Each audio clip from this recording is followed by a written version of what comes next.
దేవుని యొక్క కృపను బట్టి మరి కూడి వచ్చిన సంఘమంతటికి కూడా యేసుప్రభు వారి పరిశుద్ధ నామమున అందరికీ వందనాలండి. అందరూ బాగున్నారా? దేవుని యొక్క మహాకృప, దేవుని యొక్క కనికరము, దేవుడు మరి గడిచిన వారాలన్నిటిలో కూడా, గడిచిన నెలలన్నిటిలో కూడా దేవుడు కృప చూపించాడు.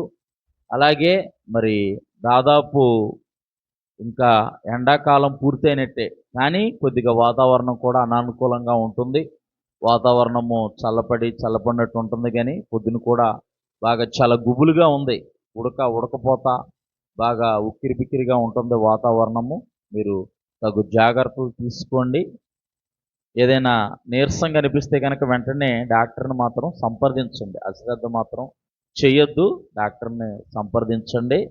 మరి వాక్యంలోనికి వెళ్దాం. గడిచిన దినాల్లో మనం ధ్యానం చేసిన వాక్యాన్ని ఎవరైనా చెప్పగలుగుతారా? గడిచిన దినాల్లో మనం ఏం వాక్యం ధ్యానం చేసాం?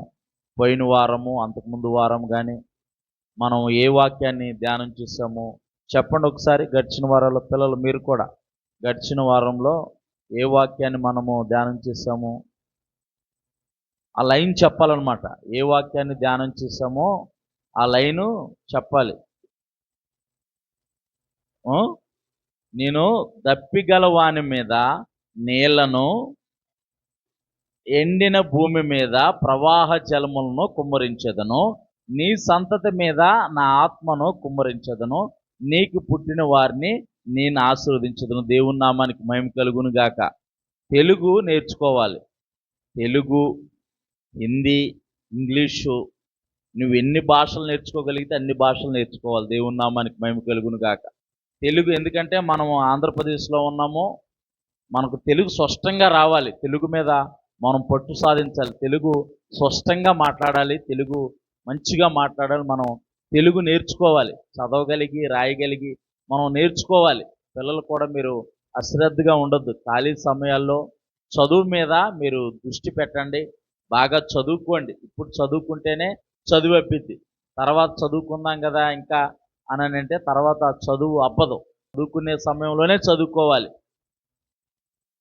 చదువుకోని సమయంలో చదువుకోవాలని అంటే చదువు అబ్బదు. అందుకే జాగ్రత్తగా చదువుకోండి, మంచిగా చదువుకోండి. దేవుని యందు భయభక్తులు కలిగి ఉండండి. దేవుని నామానికి మహిమ కలుగును గాక. గడిచిన వారాల్లో దేవుడు వాగ్దానాన్ని ఇచ్చాడు. నీ సంతతి మీద నా ఆత్మను కుమ్మరిస్తానన్నాడు. ఆ సంతతి ఎవరో? దేవుడు శరీర సంబంధంగా మాట్లాడాడు, ఆత్మ సంబంధంగా కూడా మాట్లాడాడు, వాగ్దానం ఇచ్చాడు. శరీర సంబంధమైన వాగ్దానంగా ఉంది అది, ఆత్మను గూర్చిన వాగ్దానంగా ఉంది అది. ఆత్మను గూర్చిన వాగ్దానము క్రీస్తు యేసు మూలంగా మనకు లభించింది. దేవుని నామానికి మహిమ కలుగును గాక. అంతకుముందు గడిచిన వారంలోనేమో నేను సర్వజనుల మీద నా ఆత్మను కుమ్మరిస్తాను అని చెప్పేసి దేవుడు వాగ్దానం ఇచ్చినట్టుగా ఆయన అందు విశ్వాసం ఉంచిన వారిని, ఆయన యందు నమ్మిక ఉంచిన వారి మీద, ఆయన్ని విశ్వసించిన వారి మీద, ఆయన అంగీకరించిన వారి మీద ఆయన తన ఆత్మను కుమ్మరించినట్టుగా మనం పరిశుద్ధ గ్రంథమైన బైబిల్లో మనం చూడగలుగుతున్నాము. ఈ వారము కూడా పరిశుద్ధాత్మ గురించే మనం ధ్యానం చేయబోతున్నాము. పరిశుద్ధాత్ముడు మనలోనికి వస్తే ఏం జరిగింది? పరిశుద్ధాత్ముడు అసలు మనలోకి ఎందుకు రావాల్సి వచ్చింది? మనలో ఎందుకు నివసించవలసి వచ్చింది అన్నదే మనము ధ్యానం చేసుకుంటా వెళ్తున్నాము. ఈ సిరీస్గా మనం ధ్యానం చేస్తూ ఉన్నాము. దేవుడు అనుమతించిన అన్ని వారాలు కూడా ఇదే సిరీస్గా మనము ధ్యానం చేస్తూ ఉందాము. రాతి గుండె నుండి మాంసపు గుండెకు ఒక దైవికమైన శస్త్రచికిత్స. ఈరోజు ఈ వర్తమానం టైటిల్ రాతి గుండె నుండి మాంసపు గుండెకు ఒక దైవికమైన శస్త్రచికిత్స. అంటే మనకి ఏ గుండె ఉంది? మీ అందరికీ గుండె ఏ గుండె ఉంది? రాతి గుండె ఉందా, మాంసపు గుండె ఉందా? చెప్పాలి. మనం ఎలా జీవిస్తున్నాము? రక్త మాంసములతో జీవిస్తున్నాము. మనం ఎలా జీవిస్తున్నాము? రక్త మాంసములతో జీవిస్తున్నాము. మనలో ఏ గుండె ఉంది? మాంసపు గుండె ఉంది. మరి దేవుడు ఎందుకని రాతి గుండె నుంచి మాంసపు గుండెకు మారుస్తానంటున్నాడు?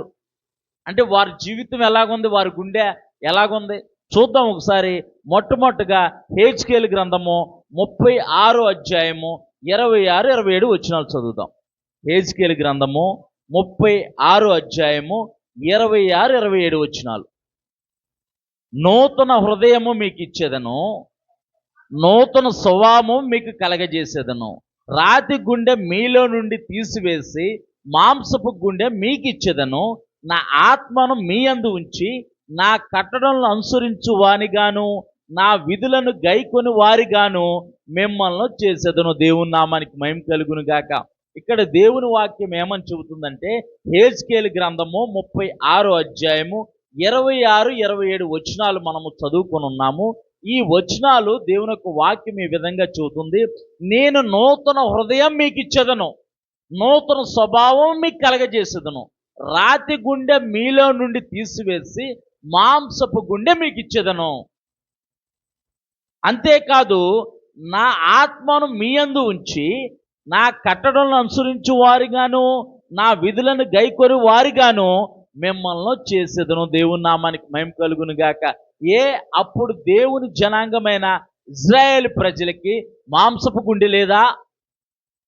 వారు మాంసము గల గుండెతో వారు జీవించట్లేదా అని అంటే, పరిశుద్ధ గ్రంథమైన బైబిల్ని మనము నిర్గమాకాండం కానుంచి ద్వితీయోపదేశ కాండం వరకు కూడా, లేకపోతే మలాకి గ్రంథం వరకు కూడా జాగ్రత్తగా మనం ధ్యానం చేస్తూ ఉంటుంటే, వారు శరీర రీతిగా మాంసపు గుండె కలిగి ఉన్నారు, కానీ వారి యొక్క గుండె ఏ విధంగా మార్చబడిందంటే రాతి గుండెగా మార్చబడింది. అంటే రాతి గుండె అంటే అర్థం ఏంటంటే కఠినమైన హృదయము, కఠినమైన గుండె. దేవుని మాటకు, దేవుడి యొక్క స్వభావానికి చెలించలేని మనస్తత్వం కలిగింది. రాయి మీద నీళ్లు పోస్తే రాయి ఏమైనా చెలించిద్దా? చెలించదు. రాతి మీద వర్షం పడితే రాయి ఏమైనా చెలించిద్దా? చెలించదు. ఇక్కడ ఇజ్రాయేల్ ప్రజల యొక్క హృదయాలు కూడా, ఇజ్రాయేల్ ప్రజల యొక్క గుండె కూడా ఏ విధంగా ఉందంటే రాతి గుండెగా ఉందని ఇక్కడ దేవుని యొక్క వాక్యం చూస్తుంది. ఎందుకని వారి హృదయాలు అట్టి రీతిగా మారిపోయాయి? దేవుడు వారిని పట్టించుకోలేదా? దేవుడు వారికి ప్రాధాన్యత ఇవ్వలేదని అంటే, పరిశుద్ధ గ్రంథమైన బైబిల్లో మనం నిర్గమాకాండాన్ని మనం జాగ్రత్తగా ధ్యానం చేస్తూ ఉంటుంటే, యోసేపు తర్వాత సంతతంతా ఐగుప్తులో వారు ఉన్నారు. ఐగుప్తులో వారు ఉండగా ఇజ్రాయెల్ ప్రజలు లెక్కకు మించిన విస్తారమైన జనాంగంగా వారు వృద్ధి చెందుతూ ఉంటుంటే, ఐగుప్తుని ఏలే ఫరో రాజు అక్కడ పరిపాలించడం మొదలుపెట్టి, ఈ జనాంగము మనకంటే విస్తరించిపోతున్నారు, వీరు మన దేశాన్ని స్వాధీనపరుచుకుంటారని చెప్పేసి ఆ ఫరో రాజుకు భయం వేసి ఆ యొక్క ఇజ్రాయేల్ జనాంగాన్ని అంతటినీ కూడా బానిసలుగా చేసుకున్నారు. వారు బానిసత్వంలో ఉండిపోయారు. దాదాపు 4 తరాలు, 430 సంవత్సరాలు, అంటే 4 తరాలు కూడా ఆ బానిసత్వంలో జీవిస్తూ ఉన్నారు, వెట్టి చాకిరీ చేస్తున్నారు. కానీ దేవుడు వారికి వాగ్దానం ఇచ్చాడు, నేను అబ్రహాము యొక్క గర్భవాసమందు పుట్టిన ప్రతి సంతానాన్ని నేను జ్ఞాపకం చేసుకుంటానన్నారు. వారు చెరలోనికి వెళ్తారు, ఆ చెరలో నుంచి వారిని నేను విడిపిస్తానని అంటే, వీరు దేవుడికి ప్రతిరోజు మొరపెడుతూ ఉంటుంటే దేవుడు వారి యొక్క నిట్టూర్పును, వారి యొక్క మొరను విని వారి మధ్యకు దిగి వచ్చాడంట. దేవుని నామానికి మహిమ కలుగును గాక. వారి మధ్యకు మోషే ప్రవక్తను పంపించి ఐగుప్తు దేశంలో ఇజ్రాయేల్ ప్రజల్ని విడిపించడానికి అనేక గొప్ప కార్యాలు చేశాడు, తెగుళ్ళు రప్పించాడు, అనేక గొప్ప కార్యాలు చేశాడు. ఐగుప్తులో పుట్టిన ప్రతి తొలుచూలు, మనుషుల యొక్క తొలుచూలు, పశువుల యొక్క తొలుచూలను అంతమొందించి వారిని ఐగుప్తులో నుంచి పాలు తేళ్లు ప్రవహించే కానాను దేశానికి నడిపిస్తున్న కాలక్రమంలో ఎర్ర సముద్రాన్ని 2 పాయలుగా చీల్చి అద్దరికి వారు నడిపించాడు. ఎర్ర సముద్రంలో ఫరో సైన్యాన్ని ముంచివేసేసాడు. వీళ్ళు అద్దరికి దాటిన తర్వాత, అనగా ఎర్ర సముద్రాన్ని దాటి సీనాయి పర్వతం యొద్దకు వచ్చినప్పుడు దేవుడు మోషేను సీనాయి పర్వతం మీదకి రమ్మన్నాడు.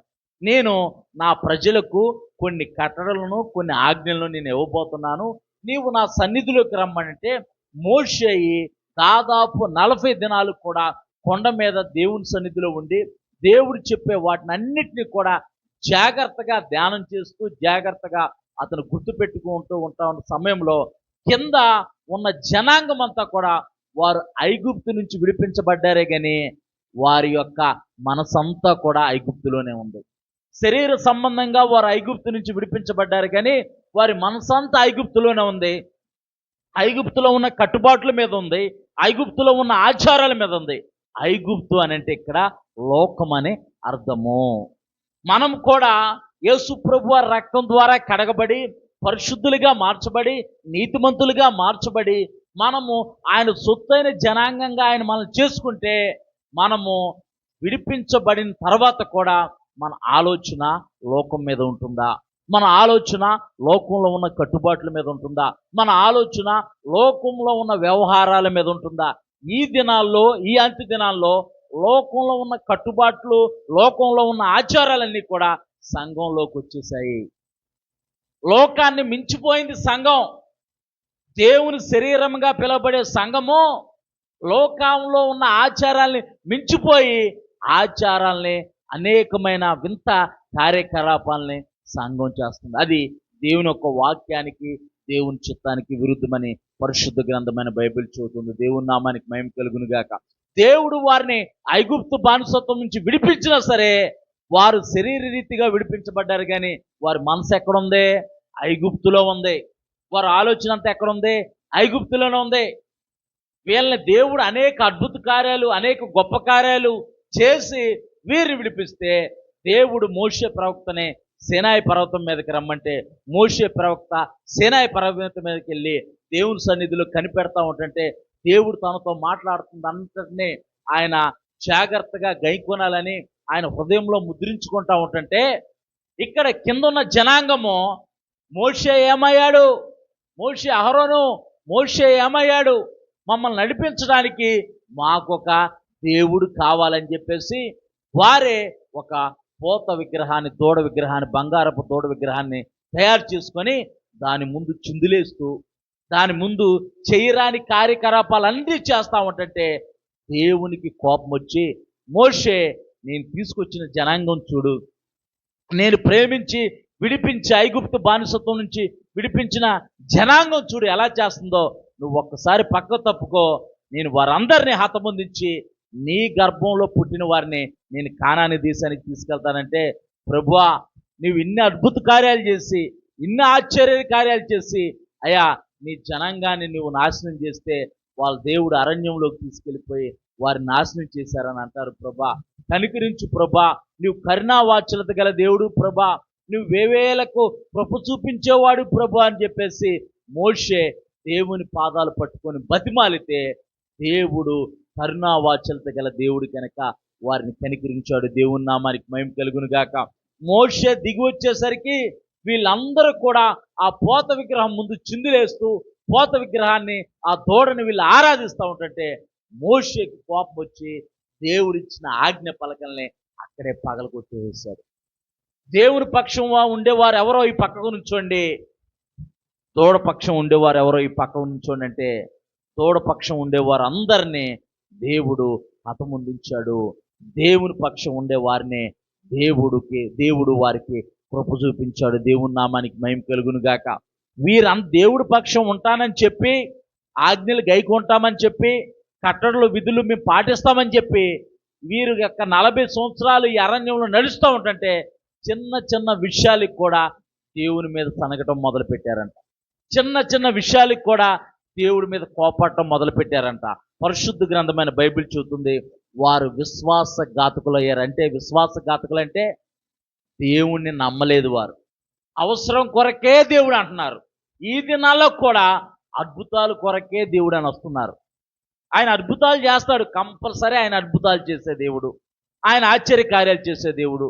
ఈ భూమి మీద ఆయన భూమి మీదకి వచ్చిన తర్వాత మానవ అవతారిగా, లోకరక్షకుడిగా ఈ భూమి మీదకి వచ్చిన తర్వాత ఆయన అనేక గొప్ప కార్యాలు చేశాడు. పుట్టుగుడ్డు వాని కళ్ళు తెరిచాడు, కుష్ఠరోగుల్ని శుద్ధులుగా చేశాడు, మరణ పడక మీద ఉన్న వారిని లేవనెత్తాడు, సమాధిలో పెట్టబడిన వారిని లేవనెత్తాడు, పక్షవాయువు గలవాన్ని లేవనెత్తాడు, వ్యాధులతో, రోగాలతో, దురాత్మల చేత, పీడితాత్మల చేత బాధింపబడి వారిని విడిపించాడు. ఆయన సమాధిలో కూడా సంఖ్యల చేత బాధింపబడే వారిని కూడా విడిపించాడు. ఆయన అద్భుత కార్యాలు చేసే దేవుడే, కానీ అద్భుతాలు కొరకే దేవుడి దగ్గరికి రాకూడదు. అద్భుతాలకు మించింది మరొకటి ఉంది, అది దేవుని నిత్యరాజ్యం. దేవుని నామానికి మహిమ కలుగును గాక. నీవు అద్భుతాలు ఎక్కడ అనిపిస్తావు? ఈ భూమి మీద ఉన్నప్పుడే నువ్వు అద్భుతాలు అనిపిస్తావు. ఆయన నిత్యరాజ్యంలోకి వెళ్ళిన తర్వాత నీవే ఒక అద్భుతమైన పాత్రగా దేవుని యొక్క నిత్యరాజ్యంలో ఉంటావు. దేవుని నామానికి మహిమ కలుగును గాక. అద్భుతాలు ఈ భూమి మీద వరకే అద్భుతాలు, మన కొరకే అద్భుతాలు. కానీ దేవుడు అద్భుతాలకు మించింది ఆయన నిత్యరాజ్యంలో స్థానాన్ని మనకు కల్పించాడు. దేవుని నామానికి మహిమ కలుగును గాక. ఈ ఇజ్రాయెల్ ప్రజల హృదయాలు ఎలాగ తయారయ్యాయి అంటే, ఇదే హెజ్కేలు గ్రంథము 36వ అధ్యాయము 17వ వచనం ఒకసారి చదువమ్మా. 17వ వచనం కానీ చదువు. నరపుత్రుడా, ఇశ్రాయేలు తమ దేశంలో నివసించి వీళ్ళు ఎలా ఉన్నారంట? దుష్ప్రవర్తన చేత ఉన్నారంట.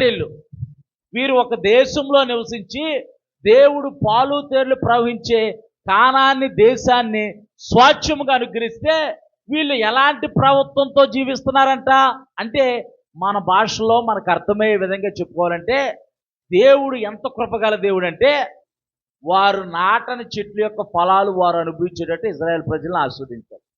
వారు కట్టుకొని గృహాలనే దేవుడు వారికి ఇచ్చాడు. వారు డబ్బులు ఇచ్చి కొనుక్కోలే భూమిని.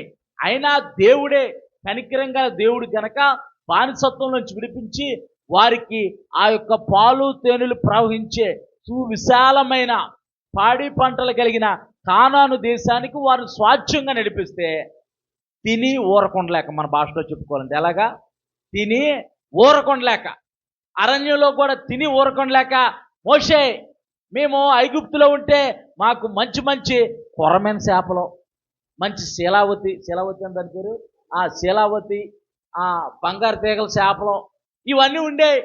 ఈ అరణ్యంలో మాకు ఏ చేపలు దొరకట్లేదు, అక్కడే ఉంటే బాగుండు. ఏది ఫరో కఠినంగా హింసిస్తూ ఉంటుంటే మీరందరూ కూడా ఇటుకలు చేసేవాళ్ళు, లెక్క ప్రకారం చేసేవాలి. ఒక్కొక్క ఇంటికి 150 ఇటుకలు చేయాలి. వాడు పడుకోపోని వాడికి అనవసరం, వాడు తినకపోని వాడికి అనవసరం. నాకు 150 ఇటుకలు లేదంటే 200 ఇటుకలు చేయాలంటే చెయ్యాలి ఒక కుటుంబం, అంతే. పిల్లల్ని ఆడిస్తానండి ఫరో గారు, మాకు పాప పుట్టింది, మాకు బాబు పుట్టాడు, మా పిల్లల్ని ఆడించుకోవాలంటే కుదరదు. నాకు 200 ఇటుకలు చేయాలంటే 200 ఇటుకలు చేయాలి, లేకపోతే 200 కొరడా దెబ్బలు తినాలి. అలాంటి కఠినంగా హింసిస్తున్నాడు ఫరో ఇజ్రాయెల్ ప్రజల్ని. వారు మొర పెడతా ఉంటుంటే వారి మొర దేవుడు ఆలకించి వాళ్ళని ఉచితంగా రక్షించి వారిని అద్దరికి పాలు తేనెలు ప్రవహించే కానాను దేశానికి నడిపిస్తూ ఉంటుంటే దేవుడు అరణ్యంలో ఏం చేశాడంటే ఆకాశపు దేవదూతల ఆహారమైన మన్నాని కురిపించాడంటారు తన ప్రజల కోసం. దేవుని నామానికి మహిమ కలుగును గాక.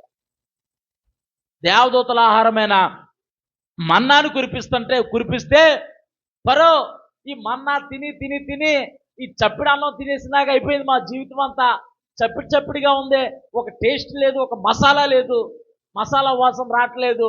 మాకు చేపల ఐగుప్తులోనే మంచిగా మసాలా, మంచిగా MTR గరం మసాలా, మేము స్వస్తిక్ గరం మసాలా వాడుకొని జాగ్రత్తగా మేము వండుకొని తినేవాళ్ళం, చాలా టేస్ట్గా ఉండేది. ఇక్కడ మసాలా ఏం దొరకట్లేదు, ఇక్కడ మసాలా కూరలు ఏం మేము తింటలేదు అని దేవుడి మీద సనగటం ప్రారంభిస్తే దేవుడు వారి మధ్యకు పూరేళ్ళని రప్పించాడంట. దేవుని నామానికి మహిమ కలుగును గాక.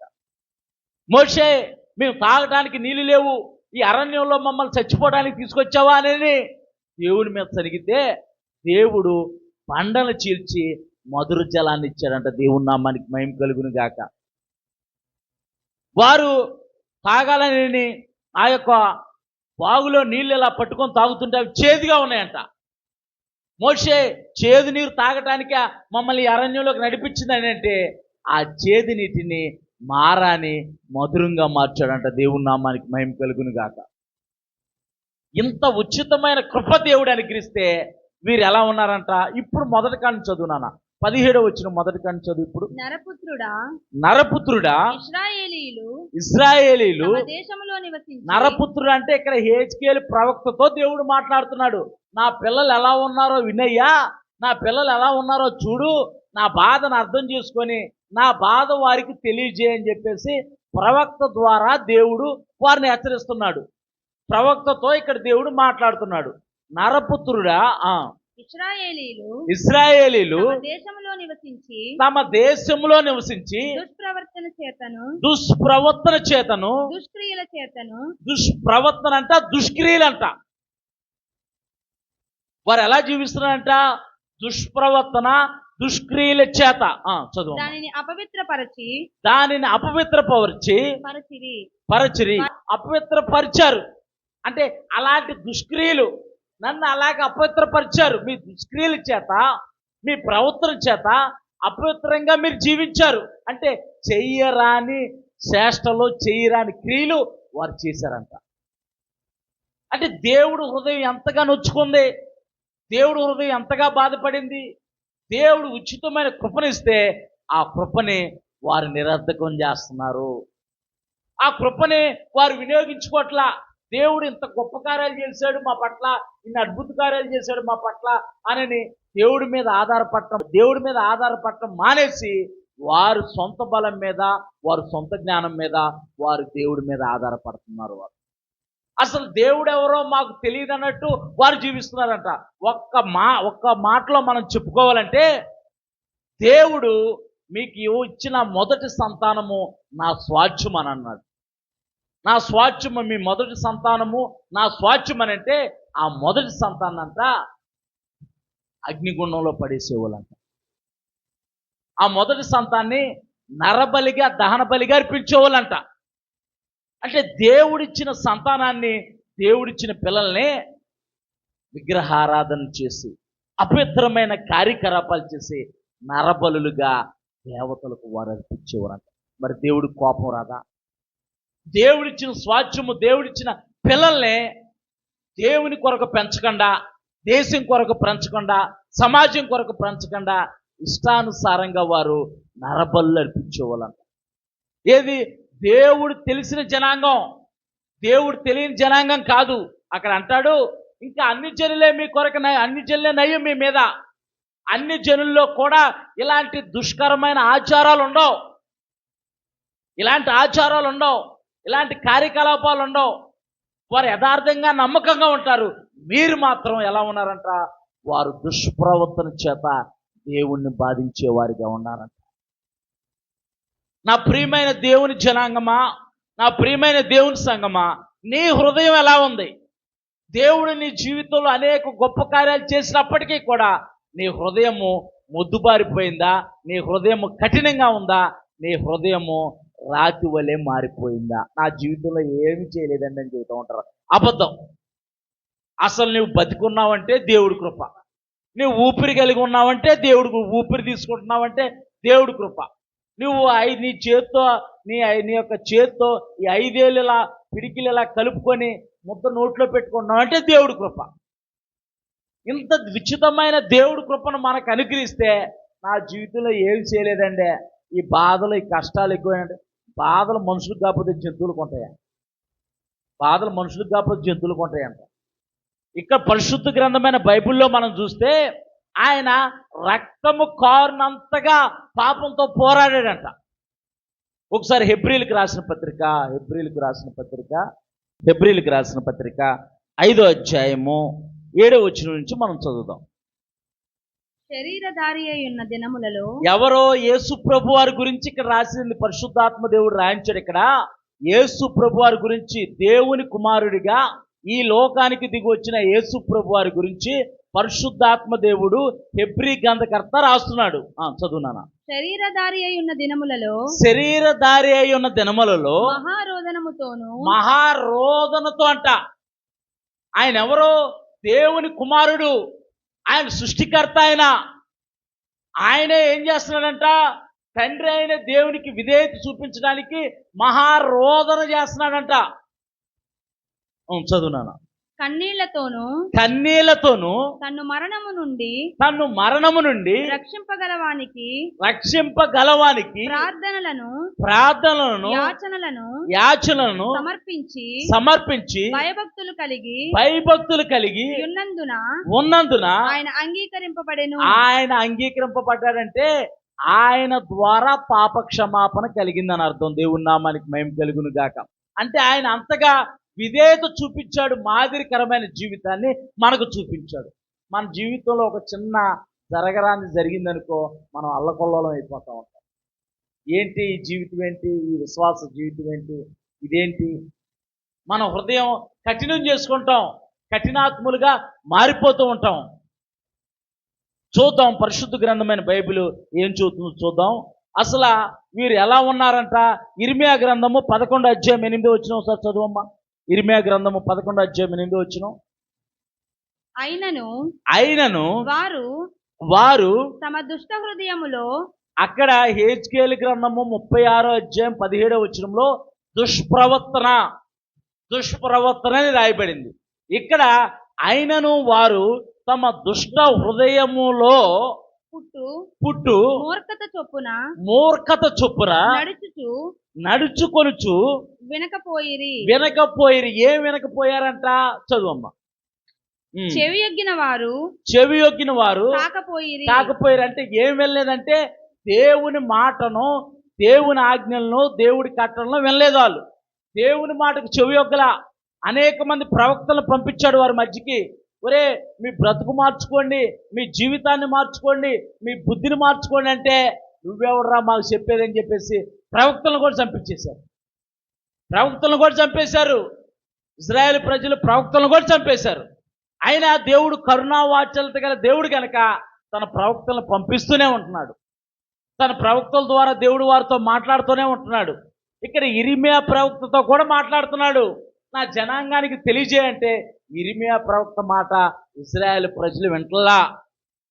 మీ మీదకి ఉపద్రవం రాబోతుంది, మీ మీదకి ఒక బలిష్ఠుడైన రాజు వచ్చి మిమ్మల్ని బందీలుగా తీసుకెళ్తాడంటే మమ్మల్ని తీసుకెళ్లేవాడు ఎవడో లేడు, మా పక్షాన దేవుడు ఉన్నాడు అంటున్నాడు. నీవు దేవుని పక్షాన ఉంటే దేవుని పక్షాన ఉంటాడు. నువ్వు దెయ్యం పక్షానుండి దేవుని పక్షాన ఉండమంటే దేవుడు ఉండడం.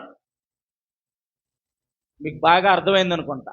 అంటే మనకు నచ్చినట్టు మనం జీవిస్తూ, మనకు నచ్చినట్టు మనం బ్రతుకుతూ, నేనేం చేసినా సరే దేవుడు నన్ను కాపాడతాడంటే పొరపాటు, అవివేకం. మనం దేవునికి నచ్చినట్టు మనం జీవిస్తూ ఉంటుంటే, దేవుడు మెచ్చినట్టు మనం జీవిస్తూ ఉంటుంటే, సద్భక్తితో మనం జీవిస్తూ ఉంటుంటే, సద్భక్తితో జీవించు వారికి అనేక ఆపదలు వచ్చినా ఆ ఆపదలన్నిటి నుంచి ఆయన రక్షించగల సమర్థుడు. దేవుని నామానికి మహిమ కలుగును గాక. నీతిమంతునికి కలుగు ఆపదలు అనేకములో, కానీ వాటన్నిటి నుంచి ఆయన తప్పిస్తానని అంటున్నాడు. దేవుని నామానికి మహిమ కలుగును గాక. వీరు ఎలా ఉన్నారంట? ఆయనను వారు తమ దుష్ట హృదయములో పుట్టు మూర్ఖత. కొంతమందికి ఎంత చెప్పినా సరే మూర్ఖత హృదయం కలిగిన మూర్ఖుల్లాగా ఉంటారు. వాళ్ళు వితండవాదం పెట్టుకుంటారు. యేసుప్రభు వారు ఈ లోకానికి వచ్చారయ్యా, యేసుప్రభు వారి రక్తం వల్ల పాపక్షమాపణ కలుగుతుంది, యేసుప్రభు వారు నమ్ముకుంటే నువ్వు చనిపోయిన తర్వాత నిత్యరాజ్యానికి పరలోకానికి వెళ్తావయ్యా, పరలోకం ఉంది, నరకం ఉంది, ఈ భూమి మీద నీవు ఇష్టానుసారంగా జీవిస్తే నా జీవితం నా ఇష్టం, నా బ్రతుకు నా ఇష్టం, నా దేహం నా ఇష్టం అని వ్యభిచారంతో, తాగుడుతో, మాదక ద్రవ్యాలతో, అక్రమంతో నీ ఇష్టం వచ్చినట్టు నువ్వు జీవిస్తూ ఉంటుంటే నీకు దేహం ఇచ్చి నీ దేహంలో ఆత్మ పెట్టిన వాడు ఒకడు ఉన్నాడు. ఆయన ముందు నువ్వు ఒకానొక దినాన్ని నుంచోవాలి. నీకు ఆయన తీర్పు తీరుస్తాడు. నీవు చేసిన మంచి క్రియల్నే కానీ చెడు క్రియల్ని బట్టి కానీ ఆయన తీర్పు తీరుస్తాడు. అందుకొరకే నీవు ఆయన రాజ్యంలో ఉండాలంటే వీటన్నిటిని విడిచిపెట్టేసి యేసుప్రభు వారిని నమ్ముకొని ఆయన రక్షణ స్వీకరించాయంటే చెప్పొచ్చావులయ్యా, మాకు చెప్పొచ్చావులే ఏళ్ళెళ్ళు అంటున్నారు. మాకు చెప్పొచ్చావులే ఏళ్ళెళ్ళు, మాకు తెలుసు. మూర్ఖత, మూర్ఖమైన వక్రజనమని రాయబడింది పరిశుద్ధ గ్రంథమైన బైబిల్లో. నేను వితండవాదంగా వాదించడనే. సేవకులంటే అరికాల నుంచి నన్నెత్తి వరకు పాములు చెరువులు పాకిపోతూ ఉండే నాకు. మా ఇంటికి ఎవరైనా సేవకులు వచ్చారని అంటే మా అమ్మని అసలు ఊరుకునేవాడిని కాదు. మనం ఎందుకు చేయాలి, ఎన్ని ఎందుకు చేయాలి, ఎందుకు పెట్టాలనేవాడిని. ఎందుకు చేయాలి, ఎందుకు పెట్టాలి, నేను వ్యతిరేకించడంనే. కానీ పాప పంకిలమైన నా జీవితాన్ని పరిశుద్ధుడైన యేసు ప్రభువారు తన రక్తంతో కడగబట్టే ఈ ఉదయకాల సమయంలో మీ మధ్య నిలబడగలిగానే, లేకపోతే కాలగర్భంలో మరుగైపోయేవాడిని నేను. చాలామంది మూర్ఖంగా ఉంటున్నారు. ఎవరికైనా యవ్వనస్తులు ఎవరికైనా సరే, రే నానా యవ్వన జీవితం చాలా ప్రాముఖ్యమైనదిరా, అపవిత్రతో జీవించొద్దు, ఇలాగ మాదక ద్రవ్యాలకి చెడు అలవాట్లకి బానిసలు అవ్వకరా, మంచిగా చదువుకోరా, మంచిగా బ్రతకరా, మీ తల్లిదండ్రులు ఎంతో కష్టపడి మిమ్మల్ని పెంచారంటే మాకు చెప్పొచ్చావులే అన్నా, మాకు తెలుసులే అన్నా అంటున్నారు. ఏం తెలుసు? తర్వాత జీవితం మొత్తం నాశనం అయిపోయిన తర్వాత ఏం తెలిసిద్ది? ఏం తెలియదు. ఏ మంచానికో ఏ రోగం వచ్చో ఏ వచ్చో మంచానికి పరిమితి అయిపోతే, ఏదన్నా వ్యాధి వచ్చి మంచానికి పరిమితి అయిపోతే ఎవడు చూస్తాడు, ఎవడు బాధపడతాడు? తల్లిదండ్రులే బాధపడతారు.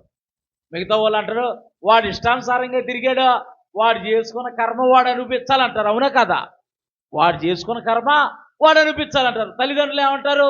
అయ్యో బాబో బాబోయ్ పాపం అయ్యా అయ్యా బాబా అని వాడు బతకాలని కోరుకుంటారు. మరి దేవుడే ఆయన పోలిక చొప్పున ఆయన స్వరూపమందు మనల్ని నిర్మించి మనం పాపముల చేత అపరాధముల చేత చచ్చిన వారిగా ఉంటే మనల్ని బ్రతికించడానికి ఆయన ఈ లోకానికి వచ్చి ఆయన కలవర సిలువ పైన మరణించి ఆయన పరిశుద్ధ రక్తం ద్వారా మన పాపాలన్నీ కడుగుతానని అంటే, మన పాపాలకి విమోచన కలగజేస్తే, మా యేసుబాబా మాకు తెలుసులేగానే మాకు వద్దు అంటున్నారు. రేపు అన్న రోజున కావాలన్నా దొరకడు యేసుబాబు. నువ్వు కావాలన్నా నాకు యేసుబాబు కావాలి, నాకు యేసుబాబు కావాలని అంటే యేసుబాబు దొరకడప్పుడు ఇంకా నువ్వు కావాలని పరిగెత్తినా సరే యేసుబాబు దొరకడం. ఒక సామెత ఉండిద్ది లోకంలో, దీపం ఉండగానే ఇల్లు చక్కబెట్టుకోవాలి, గొంతులో ఊపిరి ఉండగానే బలం ఉండగానే నిజ దేవుణ్ణి తెలుసుకోవాలి. ఆయన నిత్యరాజ్యంలో మనం చేర్చబడాలి. దేవుని నామానికి మహిమ కలుగును గాక. వీరు ఎలా ఉన్నారంట? అయినను వారు తమ దుష్ట హృదయములో పుట్టు మూర్ఖత చొప్పున నడుచుచు వినకపోయిరి, చెవి యొగ్గిన వారు కాకపోయిరు. అంటే దేవుని మాటకు చెవి యొగ్గట్లా, దేవుని మాట వినాలని ఆసక్తిగా వారు లేరు. ఎప్పుడైతే వారు ఆసక్తికి కోల్పోయారో పాపము వారిలో ప్రవేశించింది. వారు దేవుని మాట నిర్లక్ష్య పెట్టడం మొదలుపెట్టారు. ఎలా జీవిస్తున్నారని అంటే, వారు అనుసరింపవలనని నేను వారికి ఆజ్ఞాపించిన ఈ నిబంధన మాటలన్నిటిని అనుసరించి నడవలేదు కనుక నేను ఆ నిబంధనలోని వాటిని అన్నిటినీ వారి మీదకి రప్పించదునని అంటే దేవుడు ద్వితీయోపదేశకాండం 28వ అధ్యాయంలో చెప్పాడు. మీరు ఒక్కసారి ద్వితీయోపదేశకాండం 28వ అధ్యాయం మొదటి వచనం నుంచి చదువునానా. ద్వితీయోపదేశకాండం 28వ అధ్యాయం మొదటి వచనం. నీవు నీ దేవుడైన యెహోవా మాట శ్రద్ధగా విని, ఎలా వినాలంట? శ్రద్ధగా వినాలంట. అశ్రద్ధగా వినివాడు శాపగ్రస్తుడు. శ్రద్ధగా వినాలంట. దేవుని మాట శ్రద్ధగా వినాలి. చదువునానా. నేడు నేను నీకు ఆజ్ఞాపించుచున్నా ఆయన ఆజ్ఞలన్నిటినీ అనుసరించి నడుచుకోవాలంట. అనుసరించకుండా ఉండకూడదు, అనుసరించి నడుచుకోవాలి. నీ దేవుడైన యెహోవా భూమి మీదనున్న సమస్త జనముల కంటే హెచ్చించును. ఎప్పుడు హెచ్చిస్తాడంట? ఆయన మాటలు, ఆయన ఆజ్ఞలు, ఆయన కట్టడలు అనుసరించి నడుచుకుంటేనే సమస్త జనుల కంటే ఎక్కువగా ఆస్వాదిస్తాడంట. ఇప్పుడు మనకు పుట్టిన మన పిల్లలు ఉంటారు. మన మాట వింటేనే వారిని మనం చూసుకుంటాం జాగ్రత్తగా. మన మాట వినలేదానికి ఏం చేస్తాం? పెడ రెండు తగిలిస్తాం. ఇంకా వాడు మన మాట వినలేదానికి ఏమంటాం? అసలు నువ్వు నా కడుపును పట్టలేదురా, నీకు నాకు సంబంధం లేదు, గెట్అవుట్ అంటాం. అనవా? అంటాం, కంపల్సరీ అంటాం. మన మీదకి లేనిపోయిన గొడవలు తీసుకొస్తున్నాడు అంటాం. అనవా? అప్పుడు దాకా ఛాయిస్ ఇస్తాం. మార్రా అంటాం. వాడిని మారను అన్నాను అనుకో, నీకు నాకు సంబంధం లేదు, వెళ్ళిపోవాలంటాం. అంటాం. ఎందుకంటాం? లేనిపోయిన గొడవలన్నీ మన మీదకి తీసుకొస్తున్నాడని, ఇంటి మీదకి తీసుకొస్తున్నాడని. చుట్టుపక్కల వాళ్ళందరూ కూడా మీ పిల్లలు ఎలా ఉన్నారు అని అంటూ ఉంటే ఎలా ఉండిద్ది? ఎంత బాధగా ఉండిద్ది. మరి ఇక్కడ దేవుని పిల్లలు ఎలా ఉన్నారంట? దేవుని మాట వింటలేదంట. దేవుని ఆజ్ఞలు, దేవుడి కట్టడలు విని గైకొనట్లేదంట. ఇక్కడ దేవుడు నా మాట విని, శ్రద్ధగా విని, నా ఆజ్ఞలు విని గైకుంటూనే ఆశీర్వాదం అని చెప్పాడు.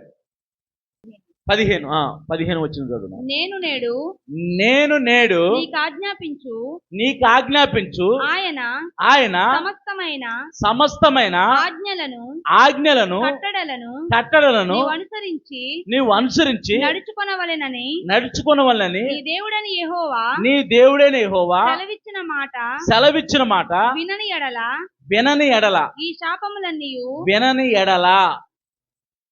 ముందేమంటున్నాడు? ద్వితీయోపదేశకాండం 28వ అధ్యాయం 1వ వచనంలో శ్రద్ధగా నా మాటలు వింటే వాటిని అనుసరించి నడుచుకుంటే సమస్త జనముల కంటే, అంటే ఈ భూమి మీద ఉన్న సమస్త జనముల కంటే నిన్ను ఎక్కువగా నేను ఆస్వాదిస్తానంటున్నాడు. ఒకవేళ వినకపోతే, నా మాటలు నువ్వు శ్రద్ధగా అనుసరించి వినకపోతే ఏమంటున్నాడు చదువు. ఈ శాపములన్నీ మొదటి కన్ను చదువు, ఇదే వచ్చిన మొదటి కన్ను చదువు. నేను నేడు నీకు ఆజ్ఞాపించు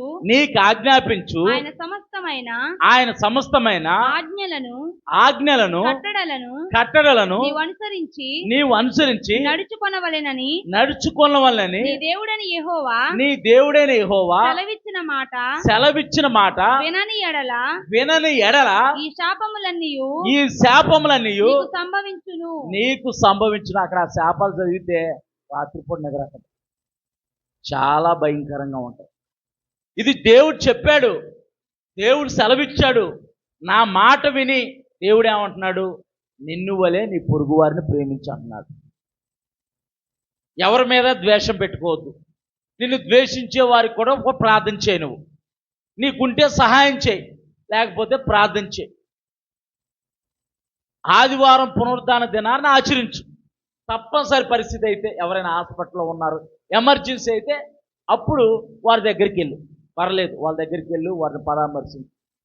కానీ అన్నీ నీకు బలం ఉండి, అంత సత్తు ఉండి, అన్నీ ఉన్నా సరే నువ్వు దేవుని మందిరానికి నేను రాను, ఒక వారం వెళ్ళకపోతే ఏమైంది, ఈరోజు చుట్టాలు వస్తానంటున్నారు, ఈరోజు వాళ్ళకి ఏం వండాలి, ఏం చేయాలి అని మనం ఆలోచిస్తూ ఉన్నాం అనుకో, ఏం జరిగిద్దో ఎవరికి తెలియదు అంటున్నారు. ఇజ్రాయేల్ ప్రజలు మొట్టమొదట ఏం చేశారంటే దేవుని మందిరానికి వెళ్ళటం మానేశారు. వాళ్ళు అన్ని సమస్తాన్ని సమకూర్చి పెడితే మొట్టమొదట దేవుని మందిరం, అదే విశ్రాంతి దినము, పాత నిబంధన ప్రకారము, తోరా ప్రకారము, ధర్మశాస్త్రం ప్రకారము వారు శనివారాన్ని విశ్రాంతి దినంగా ఆచరించేవారు. విశ్రాంతి దినమున ఏ పని చేయకూడదని చెప్పాడు దేవుడు. నా సన్నిధిలో కూడుకోవాలి, మీరు అందరూ నా సన్నిధిలో కనపడాలని అన్నారు.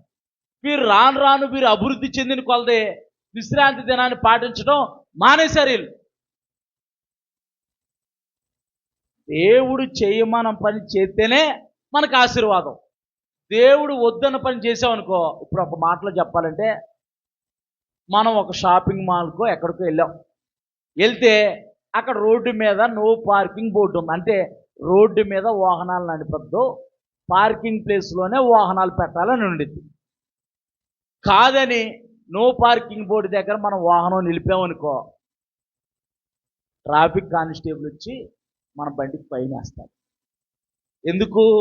మనం ఆజ్ఞను ఉల్లంఘించాం. తద్వారా ఏమొచ్చింది? నష్టం కలిగింది మనకి. మరి దేవుని ఆజ్ఞలు, దేవుడి కట్టలు మనం వినకపోతే మనకి నష్టమే కలిగిద్ది.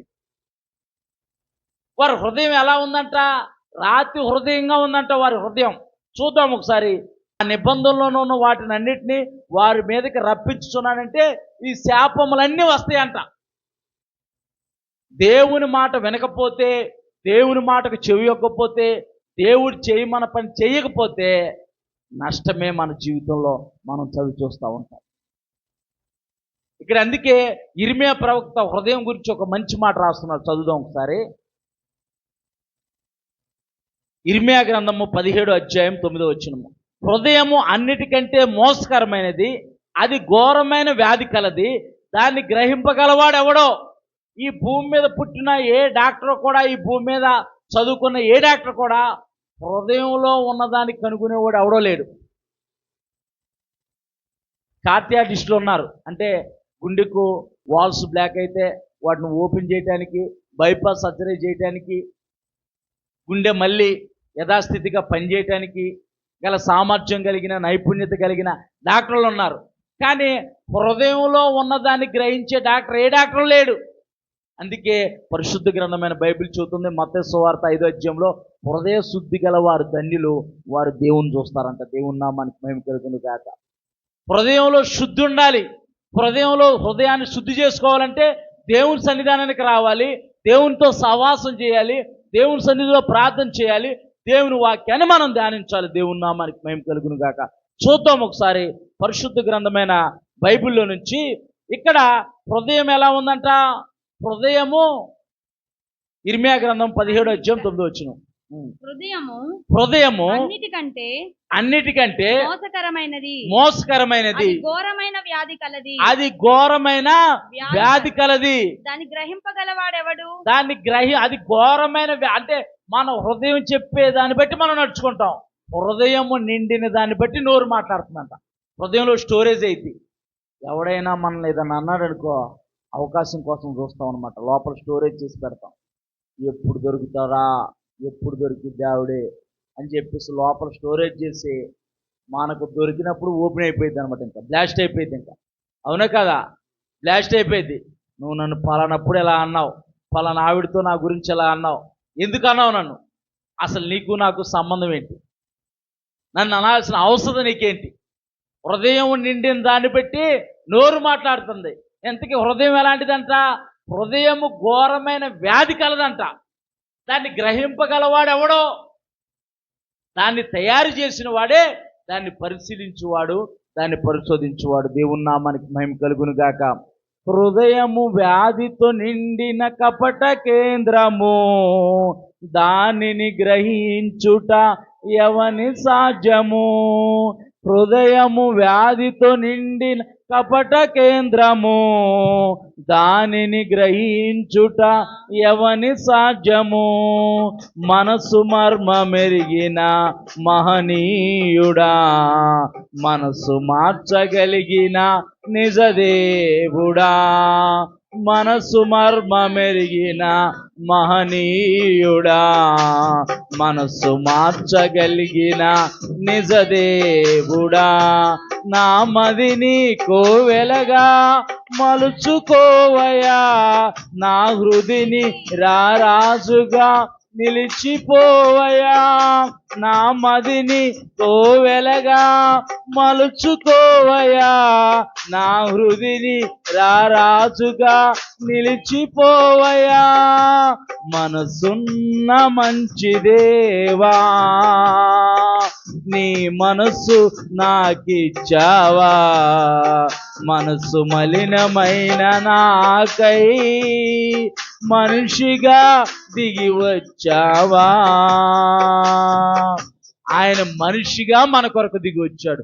ఎందుకనంటే మన మనస్సు మలినమైపోయింది కనుక, చెంచల మనస్సులాగా మన మనస్సు అయిపోయింది కనుక, మన మనస్సు కఠినంగా అయిపోయింది కనుక, మన మనస్సు ఘోరమైన వ్యాధితో ఉంది కనుక, యేసు ప్రభువారు మతాలు మార్చడానికి రాలేదు, యేసు ప్రభువారు కులాలు మార్చడానికి రాలేదు, యేసు ప్రభువారు జాతులను మార్చడానికి రాలేదు, కానీ మనస్సులను మార్చడానికి, పాడైపోయిన మనసులను మార్చడానికి, ఘోరమైన వ్యాధితో ఉన్న మనసుల్ని, హృదయాల్ని మార్చడానికి ఈ లోకానికి వచ్చాడు. దేవుని నామానికి మహిమ కలుగును గాక. హృదయముపై ధర్మశాస్త్రము రాయట. హెజ్కేలుకు సమకాలికుడైన ఇర్మియా ప్రవక్త కూడా సరిగ్గా ఇదే మాట చెబుతున్నాడు.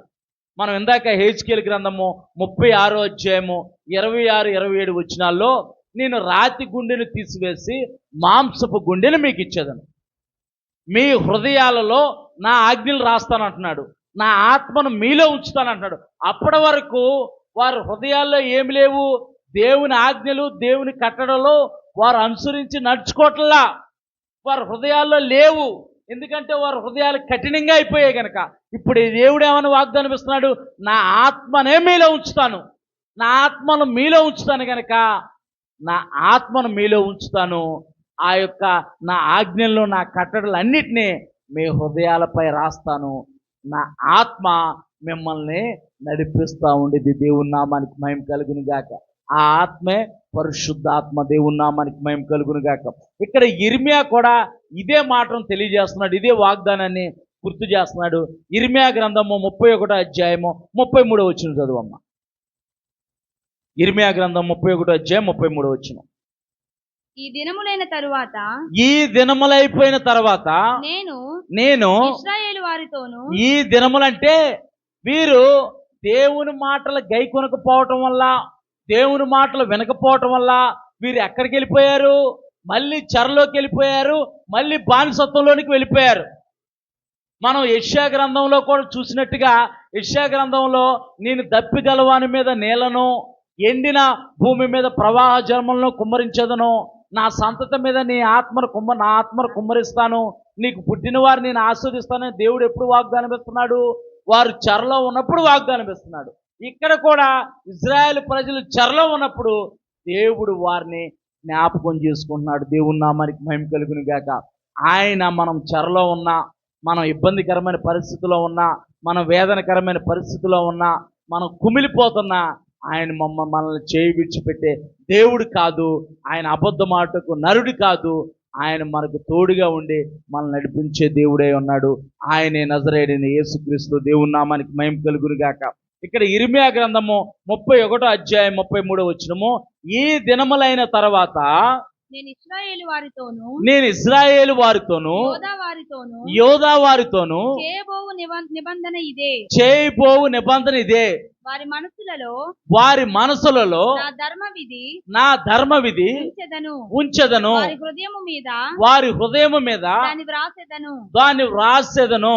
యెహోవా వాక్కు ఇదే. దేవుని నామానికి మహిమ కలుగును గాక. హెజ్కేలుతో చెబుతున్నాడు ఇక్కడ, ఇర్మియా ప్రవక్తతో కూడా చెబుతున్నాడు అక్కడ. వీరు చెరలో ఉన్న ఇశ్రాయేలు ప్రజలతో దేవుడు మాట్లాడుతున్నాడు.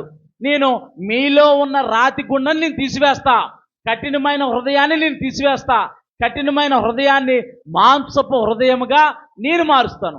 అది ఎలా సాధ్యం చెప్పండి? అది ఎలా సాధ్యం? దేవుడు ఏమన్నా ఆపరేషన్ చేస్తాడా? శస్త్రచికిత్స చేస్తాడా? ఎలా సాధ్యం? ఎలాగ రాతి గుండెని దేవుడు తీస్తానంటున్నాడు? మాంసపు గుండిగా ఎలాగ మారుస్తానంటున్నాడు? అపోస్తులైన పౌలు చెబుతున్నాడు. మనం చూద్దాం ఒకసారి. అపోస్తులైన పౌలు కూడా ఎలా కలిగిద్ది మనకి మాంసపు హృదయము ఎలా లభించుద్ది, రాతి హృదయము మనలో నుండి ఎలా పోయిద్ది చూద్దాం ఒకసారి. 2 కొరింథీయులకు రాసిన పత్రిక 5వ అధ్యాయం 17వ వచనం. 2 కొరింథీయులకు రాసిన పత్రిక 5వ అధ్యాయం 17వ వచనం. కాగా ఎవడైనను క్రీస్తునందున్న ఎడల, ఎలాగంట? ఎవడైనానంటే ఏ జాతి వాడైనా, ఏ కులం వాడైనా, ఏ మతం వాడైనా, కాగా ఎవడైనను, అమెరికా ఓడైనా, ఆస్ట్రేలియా ఓడైనా, ఆఫ్రికా ఓడైనా, ఇండియా ఓడైనా, పాకిస్తాన్ ఓడైనా, ఆఫ్ఘనిస్తాన్ ఓడైనా, ఎవడైనను సరే, కాగా ఎవడైనను క్రీస్తునందున్న ఎడల వాడు నూతన సృష్టి. క్రీస్తునందున్నటం అంటే క్రీస్తులో బ్రతకడం అని అర్థం, క్రీస్తులో జీవించడం అని అర్థం. క్రీస్తుని సొంత రక్షకుడిగా అంగీకరించిన వాడు ఎవడైనను క్రీస్తునందున్న ఎడల. మనం గడిచిన దినాల్లో కూడా, గడిచిన వారంలో కూడా మనం ధ్యానించుకున్నాం. అక్కడ కూడా మీరు క్రీస్తుతో ఉన్నవారైతే క్రీస్తుతో ఉన్నవారంటే క్రీస్తును అంగీకరించిన వారు, క్రీస్తును వెంబడించేవారు. చదువమ్మా. కాగా ఎవడైనను క్రీస్తునందున్న ఎడల వాడు నూతన సృష్టి, పాతవి గతించెను, ఇవిగో క్రొత్తవాయను. దేవుని నామానికి మహిమ కలుగును గాక. నీవు క్రీస్తును అంగీకరిస్తే, క్రీస్తును సొంత రక్షకుడిగా అంగీకరిస్తే, పాతవి గతించినంటే పాప జీవితం గతించిపోయింది. నీవు నీటి బాప్టిజం ద్వారా ఆయన అంగీకరించి ఆయన రక్తంలో కడగబడితే నీవు నూతన సృష్టిగా మార్చబడతావు. దేవుని నామానికి మహిమ కలుగును గాక. పాతవి గతించెను, ఇదిగో సమస్తము కొత్తవాయను. దేవుని నామానికి మహిమ కలుగును గాక. ఇదే మనము ఎఫెసీయులకు రాసిన పత్రిక 4వ అధ్యాయము 22వ వచనం నుంచి మనం చదువుకుంటే ఇక్కడ స్పష్టంగా రాయబడింది. కావున మునుపటి ప్రవర్తన విషయములలోనైతే, అంటే మునుపటి ప్రవర్తన అంటే క్రీస్తు వారము కాక మునుపు, క్రీస్తును అంగీకరించక మునుపు. కావున మునుపటి ప్రవర్తన విషయంలోనైతే మోసకరమైన దురాశల వలన చెడిపోవు మీ ప్రాచీన స్వభావమును వదులుకొని మనం ఏం చేసామంట? ప్రాచీన స్వభావము, దురాశల చేత హృదయము ఘోరమైన వ్యాధి కలదు కనుక హృదయం చెప్పే దాన్ని బట్టి మనం నడుచుకున్నాం. మానవ హృదయము ఘోరమైన వ్యాధి కలది, అది బాల్యం నుండి చెడ్డదే అని పరిశుద్ధ గ్రంథమైన బైబిల్ చెబుతుంది. మరి మన హృదయాన్ని ఎలా మార్చుకోవాలి? మన హృదయాన్ని ఎలా నూతనపరచుకోవాలని అంటే, ఎవడైనా క్రీస్తునందున్నలా వాడు నూతన సృష్టిగా మార్చబడతాడు. దేవుని నామానికి మహిమ కలుగును గాక. క్రీస్తును అంగీకరించి ఆయన రక్తంలో కడగబడితే, ఆయన రక్తంలో కడగబడిన వారము నూతన సృష్టి అవుతాము, ఆయన పిల్లలం అవుతాము, ఆయన జనాంగం అవుతాము, ఆయన స్వాస్థ్యం అవుతాము. దేవుని నామానికి మహిమ కలుగును గాక. ఇదే అపోస్తలుడైన పౌలు ఎఫెసీయులకు రాసిన పత్రిక ఎఫెసీయులకు సంఘంతో రాస్తున్నాడు. కావున మునుపటి ప్రవర్తన విషయంలోనైతే మోసకరమైన దురాశ వలన చెడిపోవు మీ ప్రాచీన స్వభావమును వదులుకొని, నీ చిత్తము మనం ఏం వదులుకున్నాము? ప్రాచీన స్వభావాన్ని, ఇష్టానుసారంగా జీవించే జీవితాన్ని వదిలిపెట్టి ఎలాగ మార్చబడ్డామంటే, మీ చిత్తవృత్తి యందు నూతన పరచబడిన వారై నీతియు యథార్థమైన భక్తియు గలవారై దేవుని పోలికగా సృష్టింపబడిన నవీన స్వభావమును ధరించుకున్నామంట. గట్టిగా చప్పటి కొట్టి దేవుని నామాన్ని మహిమపడతాం. దేవుని నామానికి మహిమ కలుగును గాక. నీవు క్రీస్తునందుంటే, నీవు క్రీస్తులో రక్షింపబడితే, క్రీస్తును సొంత రక్షకుడిగా అంగీకరిస్తే, క్రీస్తు నీలో జీవిస్తే, పరిశుద్ధాత్మ నీలో జీవిస్తే నీవు నూతన స్వభావంతో జీవిస్తావంట. దేవుని నామానికి మహిమ కలుగును గాక. అందుకే ఇక్కడ యోహాను సువార్త 3వ అధ్యాయం 5వ వచనంలో యేసు ప్రభు వారు ఇక్కడ నికోదేముతో అంటున్నాడు, ఒకడు నీటి మూలముగాను ఆత్మ మూలంగాను జన్మిస్తే దేవుని రాజ్యంలో ప్రవేశించడం. అంటే నికోదేము అంటున్నాడు, నికోదేము ధర్మశాస్త్రాన్ని బాగా ధ్యానించిన వాడు, ధర్మశాస్త్రం బాగా తెలుసు నికోదేముకి, గొప్ప పండితుడు నికోదేము వచ్చి యేసు ప్రభు వారిని అడుగుతున్నాడు, అయ్యా బోధకుడా, నువ్వు బోధ చేస్తున్నావు, ఇవన్నీ బోధ చాలా విచిత్రంగా ఉంది, చాలా వింతగా ఉంది అని అంటే, నికోదేముతో అంటున్నాడు, ఒకడు నీటి మూలముగా ఆత్మ మూలంగా జన్మిస్తే గాని పరలోక రాజ్యంలో ప్రవేశించడంటే, నికోదేము అంటాడు, మళ్ళీ నేను చనిపోయి మళ్ళీ నా తల్లి గర్భమందు మళ్ళీ నేను జన్మించాలా అంటున్నాడు. అంటే యేసు ప్రభు అంటున్నాడు ఇక్కడ, నీటి మూలంగా ఆత్మ మూలంగా జన్మించడం అంటే, నీటి మూలంగా అంటే క్రీస్తును అంగీకరించి క్రీస్తులో అంటే అనగా పాపక్షమాపణ నిమిత్తము నీటి బాప్తిస్మం ద్వారా జన్మించడము. మనం ఎప్పుడైతే క్రీస్తును అంగీకరించి నీటి బాప్తిస్మం ద్వారా నూతన పరచబడతామో మన యొక్క హృదయం కూడా నూతన పరచబడింది, మనలో పరిశుద్ధాత్ముడు నివాసం ఉంటాడు. అదే నీటి మూలంగా ఆత్మ మూలంగా జన్మించడం. అందుకే యేసు ప్రభు వారు పరలోకానికి ఆరోహణమైపోయే ముందు తన శిష్యులతో అంటున్నాడు, యోహాను నీళ్ళలో బాప్తిసం ఇచ్చాడు కానీ మరికొద్ది దినాల్లో నేను పరిశుద్ధాత్మలోను అగ్నిలోను బాప్తిసం ఇస్తా. దేవుని నామానికి మహిమ కలుగును గాక. అంటే నేను వెళ్ళుట మంచిది, నేను వెళ్ళిన తర్వాత వేరొక ఆదరణకర్తను నేను మీ మధ్యకి పంపిస్తా, ఆయన మిమ్మల్ని సర్వసత్యములోనికి నడిపిస్తాడు. దేవుని నామానికి మహిమ కలుగును గాక. చివరి వచనం మనం చదువుకొని ప్రార్థనలోనికి వెళ్దాం. ఇక్కడ రోమీయులకు రాసిన పత్రిక 8వ అధ్యాయము 14వ వచనము, ఇక్కడ దేవుని ఆత్మ చేత ఎందరూ నడిపింపబడుదురో వారందరూ దేవుని కుమారులు అనబడుదురు. దేవుని నామానికి మహిమ కలుగును గాక. రోమీయులకు రాసిన పత్రిక 8వ అధ్యాయము 14వ వచనం. రోమీయులకు రాసిన పత్రిక 8వ అధ్యాయం 14వ వచనం. దేవుని ఆత్మ చేత ఎందరూ నడిపింపబడుదురో వారందరూ దేవుని కుమారులు. అంటే ఇప్పుడు మనం ఎవరితో దేని చేత నడిపించబడాలి? దేవుని ఆత్మ చేత నడిపించబడాలి. మన హృదయాలు కఠినపరచుకోకూడదు. ఒకవేళ రాతి హృదయం లాంటి హృదయము నీకుందేమో, ఈరోజు దేవుని ఎదుట నీ పాపాలు ఒప్పుకో, దేవుని సన్నిధిలో దేవుని అడుగు, అయ్యా నీ పరిశుద్ధాత్మతో నింపి రాతి హృదయం లాంటి స్వభావం నాలో నుంచి తీసివేసి మాంసపు హృదయాన్ని నాకు దయచేయి ప్రభువా. రాతి గుండె ప్రేమానురాగాలు కలిగి ఉండదు. ఎరా వాడు కఠినాత్ముడు, వాడు హృదయం కఠినం అంటాం మనమా?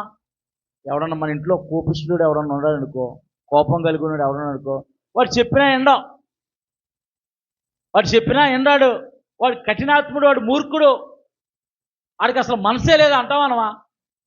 మనసే లేదు అంటామనమా? అంటాం.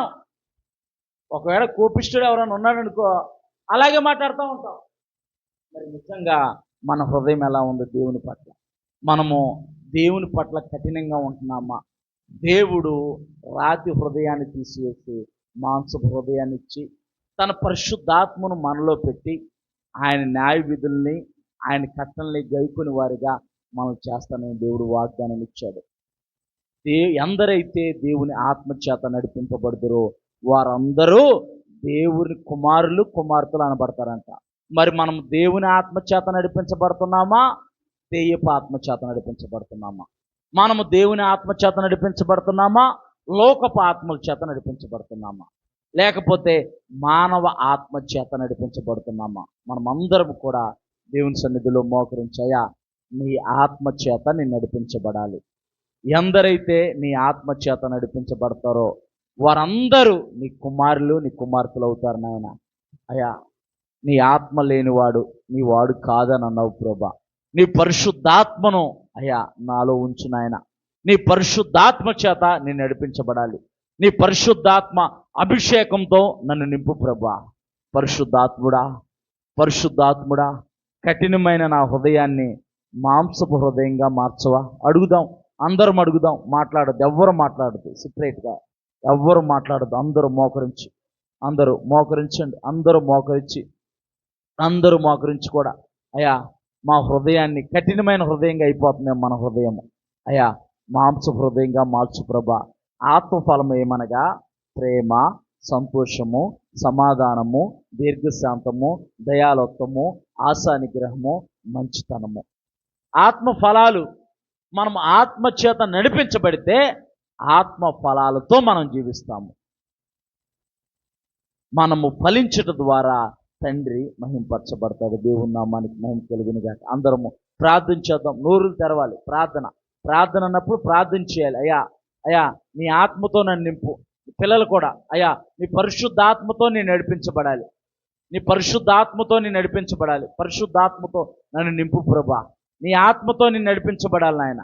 అయ్యా, నీ ఆత్మ చేత ఎంతమంది అయితే అయ్యా నడిపించబడతారో వారందరూ నీ కుమార్తెలు నీ కుమారులు అంటున్నావు ప్రభా. అయ్యా, నీ పరిశుద్ధాత్మతో నన్ను నింపు. ఆనాడు ఇజ్రాయేల్ ప్రజల్లో అయ్యా వారిలో పరిశుద్ధాత్ముడు లేడు గనక వారి న్యాయ విధులు కట్టడలు గైకొనలేక వారి హృదయాలు రాతి హృదయాలుగా మారిపోయాయి. యేసయ్యా, నీ కృప ద్వారా నీవు ఈ లోకానికి వచ్చి మా అపరాధముల కొరకు మా పాపముల కొరకు చనిపోయి అయ్యా నువ్వు మరణించి తిరిగి లేచి అయ్యా నీ యొక్క నిత్య రాజ్యంలో మా కొరకు స్థలాలు సిద్ధపరచడానికి వెళ్ళి నీ పరిశుద్ధాత్మను మా కొరకు పంపించి పరిశుద్ధాత్మను మాకు ఇచ్చావయ్యా. పరిశుద్ధాత్ముడా అయ్యా మాలో ఉండిన ఆయన మా రాతి హృదయాల్ని మార్చు, మా కఠిన హృదయాల్ని మార్చు. కఠిన ఆత్మల్లాగా మీరు ఉంటున్నారేమో, కఠినమైన హృదయంగా నీ హృదయం ఉంటుందేమో దేవుని పట్ల. అయ్యా నా హృదయాన్ని మాంస హృదయంగా మార్చు ప్రభా. మార్చు ప్రభా. కఠినమైన మనసు నుంచి, కఠినాత్మమైన హృదయం నుంచి నన్ను విడిపించు ప్రభా అంటూ ప్రార్థన చేద్దాం. అయ్యా దర్శించు ప్రభా. నీ పరిశుద్ధాత్మతో నన్ను నింపు ప్రభా. నీ పరిశుద్ధాత్మ శక్తితో నన్ను నింపు ప్రభా. అయ్యా నీ న్యాయ విధులు, నీ కట్టడలో నేను గైకొనాలి ప్రభా. అయ్యా నీ మాట నేను అంగీకరించాలి, నీ ఆజ్ఞలు నేను అంగీకరించాలి, నీ కట్టడలో నీ ఆజ్ఞలు అనుసరించి నేను నడుచుకోవాలి ప్రభా. అట్టి భాగ్యాన్ని మాకు దయచేయండి ఆయన. నీ పరిశుద్ధాత్మని మాలో ఉంచు నాయన. నీ పరిశుద్ధాత్మతో మేము నడిపించబడాలి నాయన. అట్టి భాగ్యాన్ని మాకు దయచేయండి ప్రభా అంటూ దేవుని వైపు చూద్దాం. పరిశుద్ధుడైన తండ్రి, కనికరపూర్ణుడా, కృపగల దేవా, మరి ఈ యొక్క ఉదయకాల సమయంలో నీ నామానికి మహిమకరంగా మరి ఆరాధన జరిగించిన విధానాన్ని బట్టి మీకు వందనాలు, స్తోత్రాలు తండ్రి. కూడి వచ్చిన ప్రతి కుటుంబాన్ని, ప్రతి ఒక్కరిని మీరు జ్ఞాపకం చేసుకోండి. ఆయా కుటుంబంలో ఉన్న సమస్యల నుంచి విడుదల దయచేయండి. బలహీనంగా ఉంటున్న వారిని జ్ఞాపకం చేసుకొని నీ గాయపడిన హస్తంతో యెహోవా రాఫా అయిన దేవా ముట్టి పరిపూర్ణమైన స్వస్థత, విడుదల దయచేయండి ప్రభా. వారి కుటుంబాలకి తండ్రి ప్రభా సమాధానము, సంతోషము దయచేయండి నాయన. బిడ్డల్ని జ్ఞాపకం చేసుకోండి. పిల్లలు స్కూల్కి వెళ్తున్నారు, కాలేజీకి వెళ్తున్నారు, వారికి తోడుగా ఉండండి. పనులు చేసుకునే వారు ఉన్నారు, వ్యాపారాలు చేసుకునేవారు ఉన్నారు, వారికి తోడుగా ఉండండి. వారి ప్రయాణాల్లో తోడుగా ఉండండి ప్రభా. కృప చూపించి సహాయం దయచేసి ప్రతి ఒక్కరిని పేరు పేరున మీరు జ్ఞాపకం చేసుకోండి. కాలనీని మీరు జ్ఞాపకం చేసుకోండి. కాలనీలో ఉన్న కుటుంబాలన్నింటినీ మీరు జ్ఞాపకం చేసుకొని మీ కృపలో భద్రపరిచి దీవించి ఆస్వాదించమని యేసయ్య పరిశుద్ధ నామమున ప్రార్థిస్తున్నాము తండ్రి, ఆమేన్. ఇప్పుడు సర్వలోక సృష్టికర్త అయిన దేవుని ప్రేమ, ఆయన ప్రియకుమారుడు లోకరక్షకుడైన యేసుక్రీస్తు వారి కృప, పరిశుద్ధాత్మ నిత్య ఆదరణ, సహవాసము, సన్నిధి కూడి ఉన్న మనకును లోకంలో ఉన్న పరిశుద్ధులందరికను ఆయన రాకడ పర్యంతరము తోడై ఉండి నడిపించును గాక. Amen, amen, amen. అందరికీ వందనాలండి. ఒకరికొకరు వందనాలు చెప్పుకోండి. దేవుడు మిమ్మల్ని దీవించును గాక. ఆమెన్.